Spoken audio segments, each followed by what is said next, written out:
Hi నమస్తే అండి. మనమైతే గుంటూరు కృష్ణానగర్ రైతు బజార్కి అయితే వచ్చేసాం. రేట్లు అయితే ఒకసారి చూద్దాం. టమాటా వచ్చేసి 27 రూపాయలండి. వంకాయ వచ్చేసి 24, 33 ఉంది. రకం వచ్చేసి బెండకాయ వచ్చేసి 17 రూపాయలు. పచ్చిమిర్చి వచ్చేసి 46 రూపాయలు. కాకరకాయ వచ్చేసి 22, 38 రకాలు ఉన్నాయి. బీరకాయ వచ్చేసి 25 రూపాయలు, 35 రకం ఉంది. క్యాబేజీ వచ్చేసి 23 రూపాయలు. క్యారెట్ 45 రూపాయలు. దొండకాయ 37 రూపాయలు. బంగాళదుంపలు 27, పెద్ద ఉల్లిపాయలు 12, గోరుచిక్కులు 24 రూపాయలు. దోసకాయ 18 రూపాయలు. సొరకాయ 20, పొట్లకాయ 19, అరటి 7 రూపాయలు.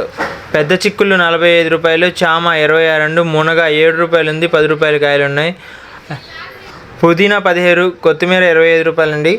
ఒకసారి ఈ కృష్ణానగర్ రైతు బజార్ దగ్గరలో ఉన్నటువంటి పట్టాభిపురం, లక్ష్మీపురం, విద్యానగర్, మారుతినగర్, స్తంభాలగారు ఈ రైతు బజార్కి వచ్చేసి ఇక్కడైతే కూరగాయలు అయితే కొనుక్కోండి. ఎందుకంటే ఇక్కడ నుంచి చిన్న చిన్న చుట్టుపక్కల షాపు వాళ్ళు కొనుక్కెళ్ళి ఇక్కడి నుంచే కొనుక్కెళ్ళి అమ్ముతూ ఉంటారు. మనకి ఎంతో కొంత డబ్బు అయితే ఆదా చేసుకోవచ్చండి. మరి మార్కెట్ డైలీ అప్డేట్స్, అదేవిధంగా గుంటూరులో ఇన్ఫర్మేషన్ కావాలంటే మన ఛానల్ని అయితే సబ్స్క్రైబ్ చేసుకోండి. వీడియో నచ్చితే లైక్ చేయండి. Thank you.